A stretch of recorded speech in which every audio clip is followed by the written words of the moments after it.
What's up, everybody? CHM Carnivores here. I hope you're having a wonderful day and a wonderful week. Now, today I want to talk about something that I've already addressed, but it's been several months, and I thought I'd go ahead and address it again, just because it seems to be a topic of contention and a topic of concern for a lot of growers, new and experienced. Why are your pitcher plants not pitching? Let's face it, the majority of us get into this hobby not only because the plants are cool, but because we want to see the pitchers. So if they're not pitching, this can be very, very frustrating for a lot of growers, especially if somebody's starting to get into the hobby and may not understand why they're not getting that sort of finished product that they want to see those pitchers. So today I'm going to give you an all-inclusive tour of why that might be, how to avoid getting into that situation, how it probably might just be a product of the pitchers or the plant's current experience, and what you can do to help mitigate that and help to produce more pitchers. Stick around. Hi, everybody.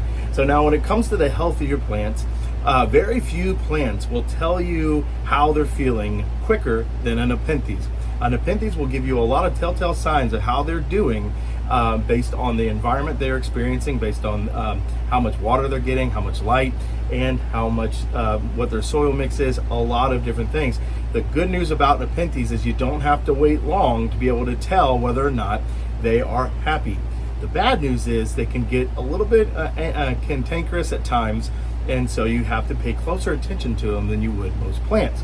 Now, one of the biggest telltale signs that your plant is not in a position where it's always that happy is whether or not it is producing pitchers.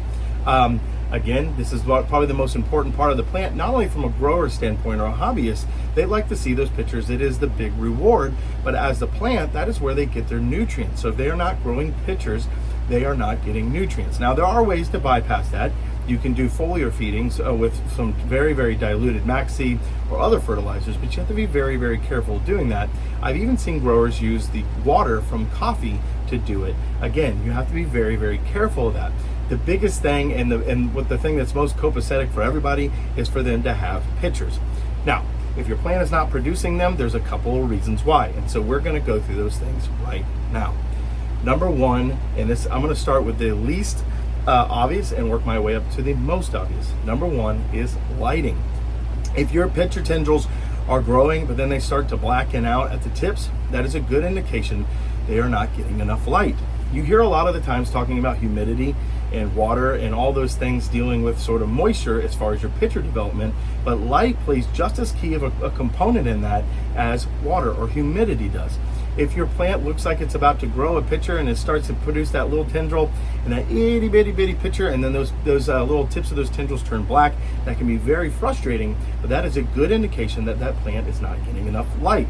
And so I've talked about in other videos, the first thing you want to do whenever buying a new plant is understand what that plant's conditions are in the wild. And if you buy a hybrid, understand what those conditions are for both parents. This is key to the success of your plant. You want to understand what they like in the wild so that you can replicate that to the best of your ability indoors. So if you're growing a plant that likes a lot of light, you want to provide a lot of light to that plant or to that hybrid, and vice versa. If you have a plant that likes to grow in the shadows, like an Enigma, you want to make sure that you provide that kind of optimum growth for them. Now, the next thing it could be is the health of your media. Now, that sounds kind of strange, right? How does media health play a part in pitcher development? There's a few reasons. One could be that your media is starting to break down. So if you've had a plant that has been growing for a while in the same media, and it might have been producing pitchers for a while and then all of a sudden stops, it might be because it's not very happy. Understand, producing pitchers takes a ton of energy for your plants. And so there's a big risk versus reward aspect that goes in account for your plants in this. The big reward is it's going to be able to provide the nutrients for your plant, so your plant wants to produce that. The risk is if it's already suffering because the soil combination is not right, or there's something going on in the soil, then it's going to not produce those pitchers, and it's going to hold on to the energy that it has. Plants by nature are survivors, and that is what they want to do. They want to survive. And so they're going to do that by reducing the amount of energy they have to put out at any given time until conditions are optimum. Next could be mold. Now this goes a lot in line with the media breakdown. You'll notice if you'll start to get a lot of white powder mold on your plants due to lack of circulation, or there's other types of mold, that your plants will stop producing pitchers. And again, that's because they're sick and they don't want to exert the energy to produce those pitchers. Instead, they're going to be doing whatever they can just to keep alive and keep sort of treading water. So you want to look for mold around the media and around the stem of the plant. If you start to see a white powdery substance on your media, which you will get a lot as a grower, that is a white powder mold, and that'll show itself in your plant's leaves by turning your plant's leaves very brownish, spotting all over them. The way you treat that is with a neem oil. It's a right on contact. We'll treat that. I do recommend that if you do have white powder mold in your media, to go ahead and do a hard repot or remove all the media around your roots very carefully and repot it. The spores in that mold will infiltrate all through that media, and you will just continue and continue and continue to spray that down, whereas you could just change the media, give it a good spray all over the plant and on the media, and you should be fine. The next is pests. This goes right along with your mold situation. If you have pests, they're eating away at the health of your plant. It's going to not produce those pitchers because it wants to make sure that it's using all available resources just to stay alive.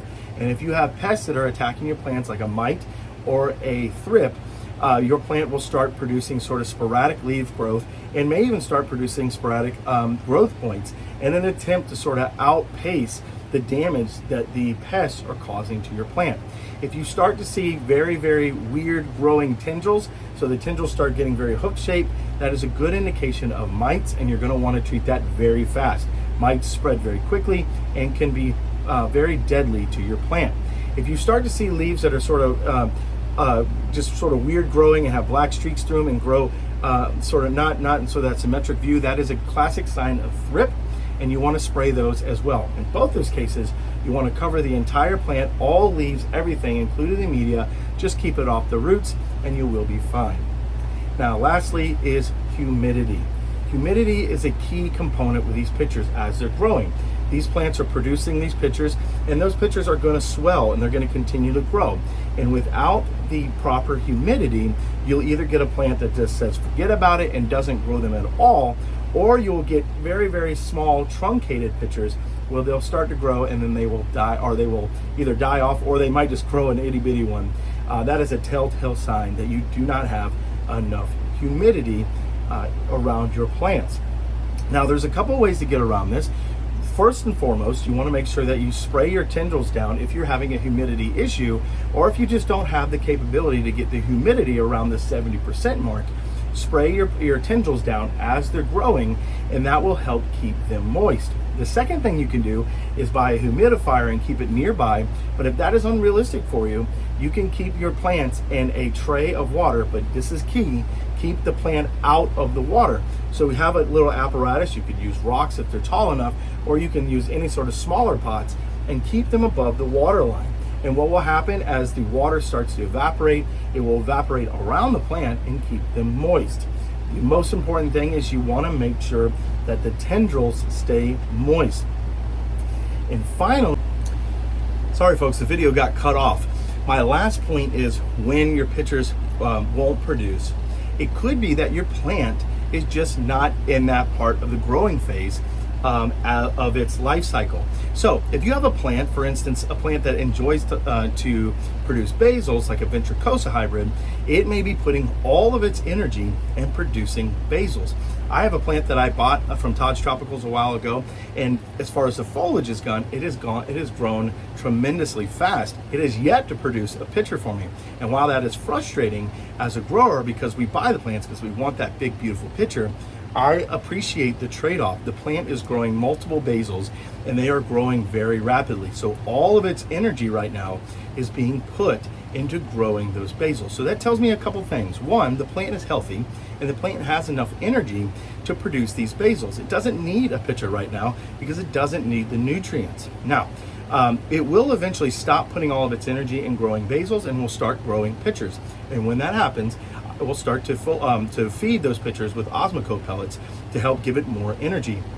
So understanding The sort of place where your plants are in their life cycle is also very key in being a non-frustrated grower and appreciating these plants. They have personalities of their own, and they have different ways that they decide to grow at different times. And so it's important to appreciate that and honor that and try not to force anything out of them that they're not ready to produce. And so I am happy with this plant not producing pitchers. It eventually will. In the meantime, it's rewarding me by providing me multiple basils, which once it pitchers will be full of beautiful plants. I hope that you've enjoyed this video. I've started a Facebook page, just so if you all want to see still pictures or ask any questions, please don't hesitate to stop by. I also have Instagram, and as always, please don't hesitate to leave comments on this video. I am happy to assist with any questions you have. I enjoy talking about carnivorous plants, specifically Nepenthes, or any plants in general. So if you have any questions, please don't hesitate to ask. And as always, I hope that you have a wonderful week and a wonderful day. See you soon.